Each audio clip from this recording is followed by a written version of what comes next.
Assalamualaikum warahmatullahi wabarakatuh. Perkenalkan, nama saya Novita Sari dengan NPM 2313041063.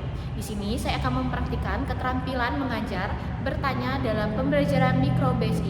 Selamat menyaksikan.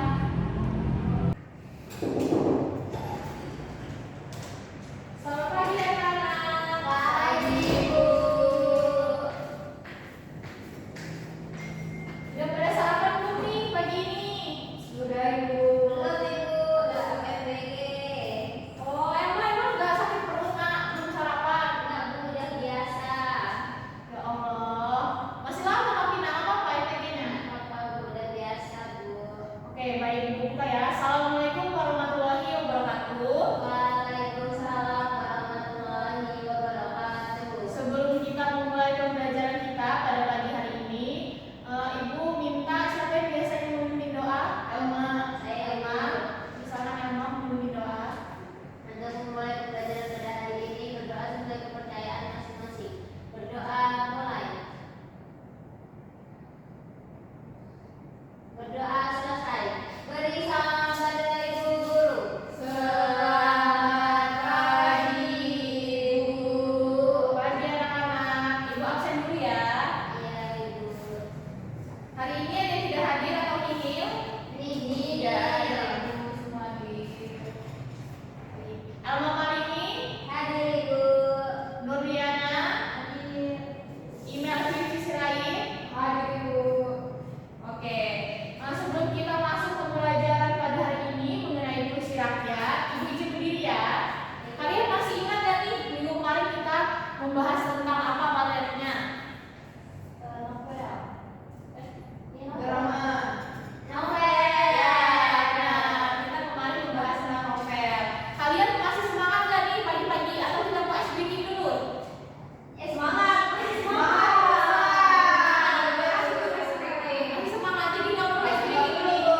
Awas ya nanti ada yang tidur. Ya, Ibu. Aman. Langsung ke pembelajaran aja ya kalau kayak gitu ya.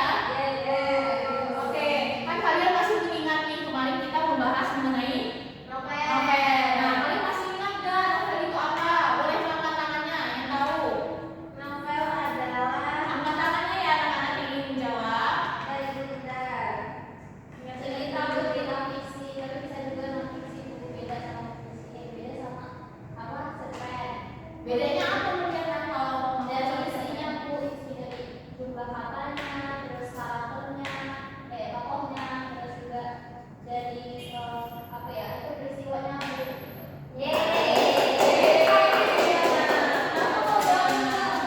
apa? Emang jawab apa nak? Novel itu ini ya Bu, beda ya sama cerpen. Kalau cerpen itu kan hanya fokus pada satu tokoh aja. Kalau novel itu tokohnya banyak, itu kan Bu yang difokus. Iya, benar sekali. Bu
ciri utama dari puisi rakyat ini adalah aturan baku seperti ada jumlah baris, ada suku kata, dan ada pola iramanya.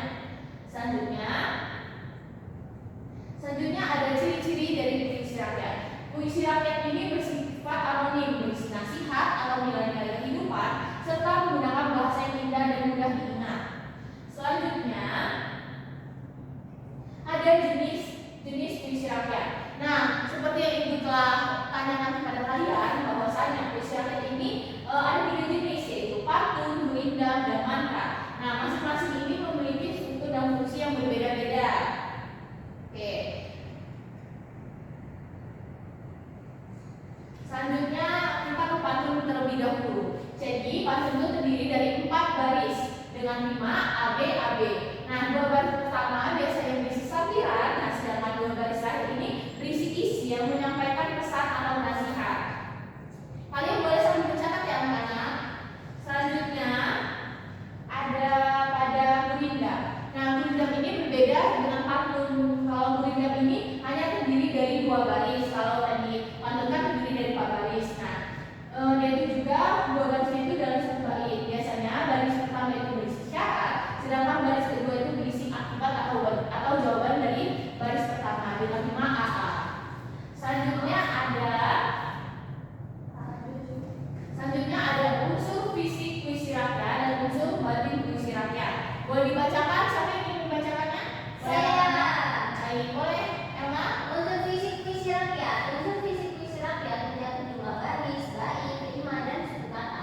Semua unsur ini membuat puisi mudah diingat dan diucapkan. Ya, jadi dalam unsur fisik puisi rakyat itu unsur yang mencakup di dalam puisi rakyat tersebut. Nah, biasanya di dalam unsur fisik puisi rakyat ini tidak bisa dipisahkan seperti jumlah baris, bait, rima, dan suku katanya.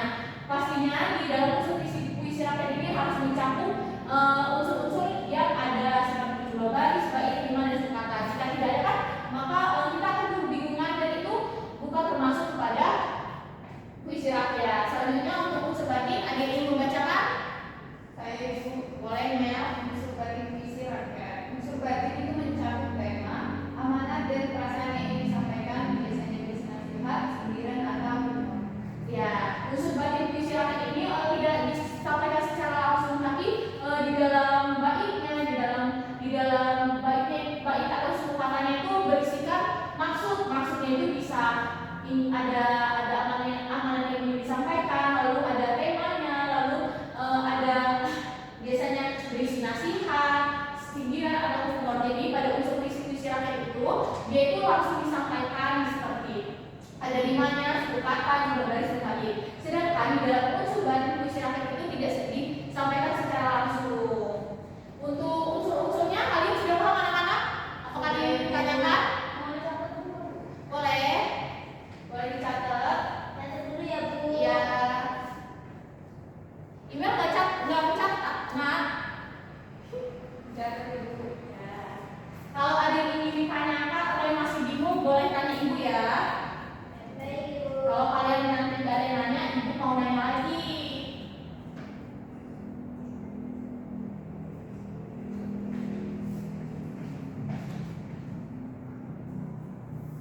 Udah anak-anak mencatatnya? Sudah Sudah, Ibu. Nah, setelah kita memahami unsur-unsur dari puisi rakyat, pastinya kita harus mengetahui juga apa sih tujuan dari puisi rakyat ini, apa sih tujuan dari kalian mempelajari puisi rakyat ini. Jadi tujuannya adalah untuk menghibur, menasihati, mengajak, memperingatkan, atau menggambarkan pengalaman dan hubungan. Jadi di puisi rakyat ini biasanya ada berfungsi untuk menghibur seseorang, ada yang isinya itu ingin menasihati seseorang, atau mengajak seseorang, atau memperingatkan, dan juga ada yang menggambarkan pengalaman dan hubungan. Nah, untuk tujuan puisi rakyat kalian sudah paham? Paham. Mau lanjut? Lanjut. Oke, Ibu ada 3 nih. Boleh kalian perhatikan dari 3 contoh pantun, berindam, dan mantra ini.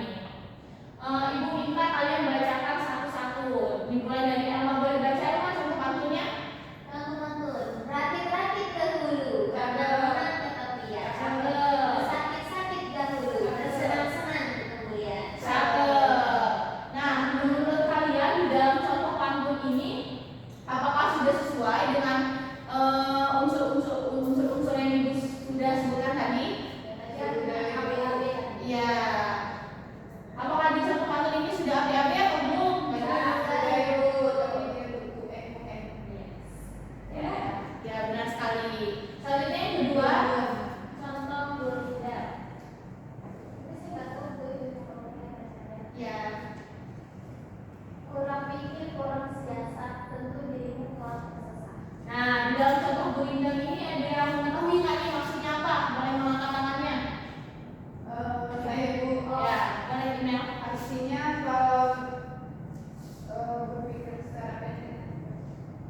Ya, jadi makna yang terkandung di dalam gurindam itu kayak memperingatkan kita kalau misalkan kita kalau melakukan sesuatu itu harus berpikir panjang, tidak boleh berpikir pendek, karena biasanya kalau misalkan kita terburu-buru dalam melakukan sesuatu hal, maka kadang suatu hal itu tidak akan terlaksana dengan baik.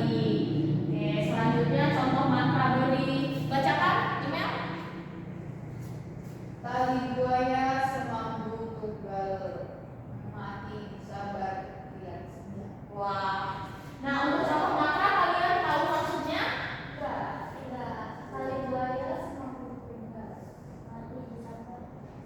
Atau kalian tahu lagi di mantra ini menggunakan majas apa?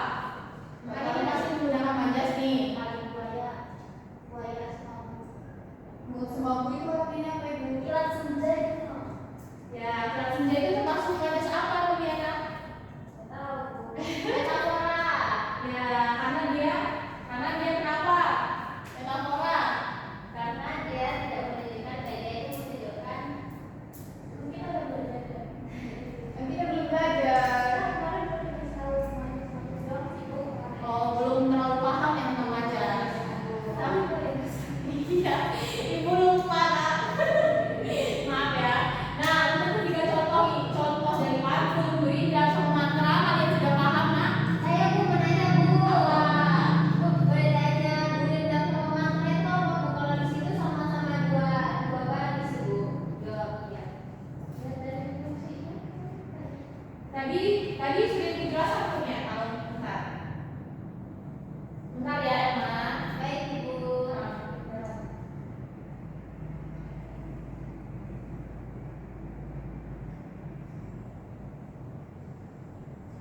Nah, kalau gurindam itu kan terdiri dari dua baris dan satu bait. Pada mantra itu juga. Nah, tapi itu perbedaannya itu biasanya terletak pada isinya. Kalau gurindam ini isinya itu syarat, terus itu baris keduanya akibat atau jawaban. Sedangkan kalau di dalam mantra itu biasanya lebih menggunakan majas gitu. Maksudnya dia itu lebih melebih-lebihkan pada katanya gitu. Dengan fungsinya juga biasanya berbeda antara gurindam dan juga mantra gitu. Emang gimana Emang sudah paham? Sudah Ibu. Untuk Nuriana dan Email sudah paham nah? Paham. Bentar ya. Nah, jadi ibu akan menyimpulkan dari pembelajaran kita hari ini, yaitu puisi rakyat itu merupakan kekayaan budaya yang mencerminkan nilai-nilai kehidupan masyarakat. Memahami unsur-unsurnya membantu kita mengapresiasi sastra lama. Jadi sastra itu tidak hanya novel, tidak hanya cerpen, lalu drama yang sudah kita pelajari minggu-minggu yang lalu, tapi di dalam sastra itu juga ada puisi rakyat. Selanjutnya ibu ada kuis. Nah, soal pertama, buatlah sebuah pantun yang bertema menjaga kebersihan lingkungan. Buatlah dengan memperhatikan struktur dan ciri-ciri pantun yang benar. Ibu berikan waktu 1 menit untuk kalian memikirkan pantun tersebut, dan jika sudah kalian bisa mengangkat tangannya ya. Ya, 2 menit apa? Mau berapa menit anak-anak? Buat 2 menit ya. Ya, ibu berikan waktu untuk kalian membuat pantun.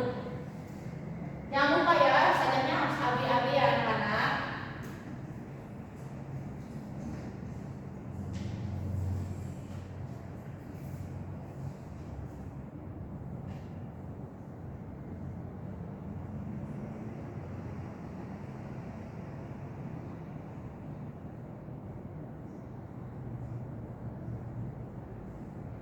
Saya ibu udah bisa. Oke, Email sudah bisa membuat pantunnya nak. Bisa ibu.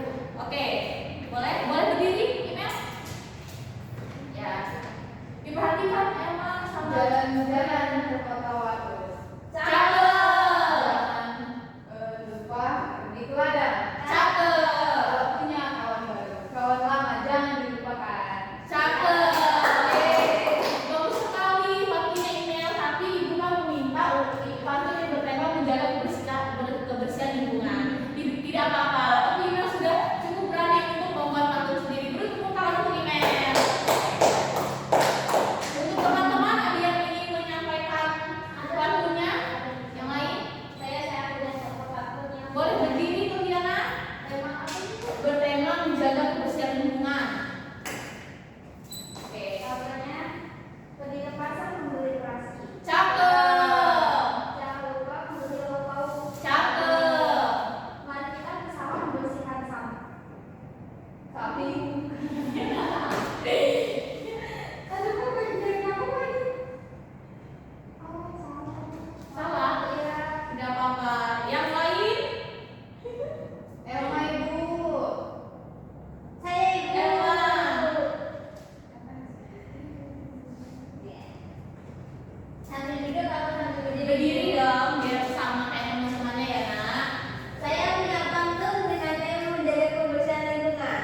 Lalu Nuriana membuat pantun, tapi bukan bertemakan ini, tapi kalian sudah bisa ya, berarti membuat pantun sendiri. Sudah paham ya anak-anak?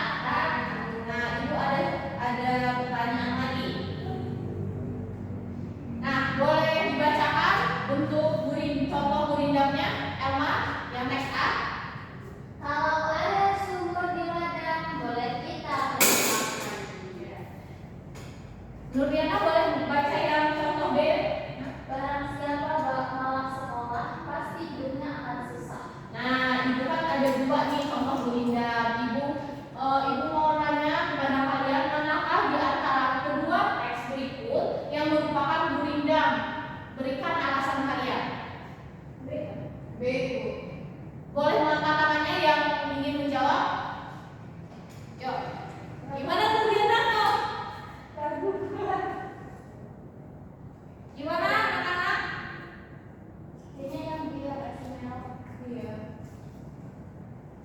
B ibu, karena kan gurindam itu kan supaya membersihkan nasihat, sedangkan yang A itu biasa ditemukan di pantun ibu. Kalau ada sumber dada boleh kita menumpahkan. Kalau ada jarum di bisa gitu ibu, jadi biasanya Kalau ada umur yang panjang, boleh kita berapa lagi? Berapa lagi? Biasanya pakai pantun tuh. Terus kalau yang itu anak-anaknya itu ada nasihat-nasihatnya gitu, ada usul-usul nasihat. ya kita ada B itu bukan ibu. Kalau kita malas nanti kita susah. Tuh. Ya. Yeay, tapi kalau gitu ya. Untuk Elma, apakah ada jawaban lainnya? Apa sudah apa sama? Sama ibu B. Alasannya sama anak, kenapa B? Sama ibu, karena yang pertama itu dia itu syarat, terus yang kedua itu berisikan isi. Ya, benar sekali. Ini tepuk tangan untuk kita semua. Oke, ibu ada soal terakhir nih. Sedikit mengasah otak kalian ya. Ini ada contoh, wahai bukit-bukit yang tinggi, lindungilah kami dari bahaya. Bawalah kabar pada yang di sana, semoga kami selalu dalam lindungan. Nah, dari contoh yang ibu berikan ini memiliki ciri-ciri mantra. Ini merupakan contoh mantra ya anak-anak. Nah, sebutkan satu ciri mantra yang bisa kalian lihat dari contoh yang ibu berikan. Coba. Siapa yang ingin menyampaikan pendapatnya boleh angkat tangan ya. Ayo, Bu. Ya boleh Nuriana. Penggunaan kata sapaan menjadi wahai bukit yang tinggi. Ya, selanjutnya ada lagi Nuriana. Untuk ininya, ciri-cirinya apa? Terus di bagian lindungilah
dari Ibu tutup ya. Wassalamualaikum warahmatullahi wabarakatuh. Waalaikumsalam warahmatullahi wabarakatuh. Terima kasih.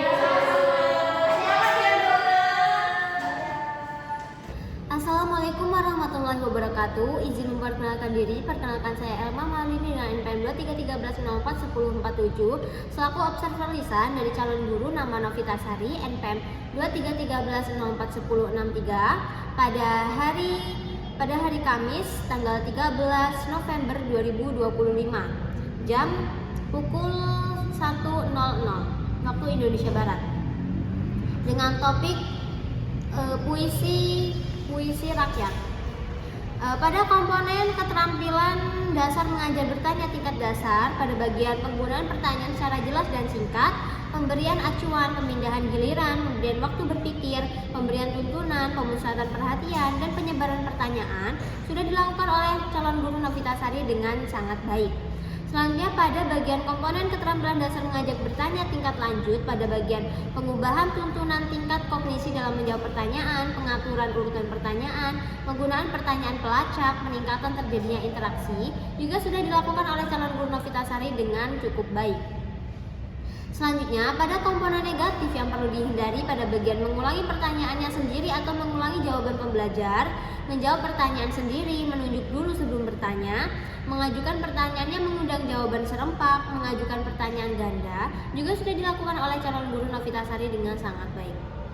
Sekian hasil observasi lisan dari saya, kurang lebihnya saya mohon maaf. Saya akhiri. Wassalamualaikum warahmatullahi wabarakatuh.